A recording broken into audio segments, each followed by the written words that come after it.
আসসালামু আলাইকুম প্রিয় বন্ধুরা, কেমন আছেন সবাই?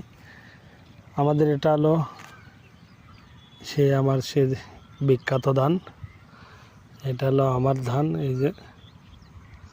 এই যে পাতলা পাতলা, ভালো গোছ হয় নাই, কিন্তু আমার পাশ এলে এই যে এই পাশ এলে আমাদের বাদশা চাচা রাতুল ভাইয়ের ধান গোছ এসে গেছে, ভালো গোছ আছে। আমার চাইতে খুব ভালো ধান আছে। কি জানি এরা তোলে কি দিছিল, কি মারিছে গোপনে, কি ওষুধ দিছে, কি সার দিছে আমি জানি না। ধানটা খুব সুন্দর।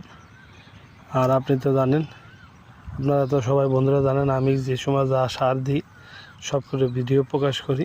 আমার ধানটা পাতলা পাতলা, এখনও গোছ আসে নাই। কি করলে ভালো হবে, আপনারা যারা চাষি ভাইরা আছেন আমার একটু জানাবেন।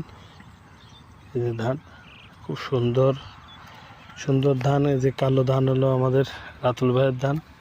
পাশালে আছে টকর মামুর ধানটা খুব ভালো আছে।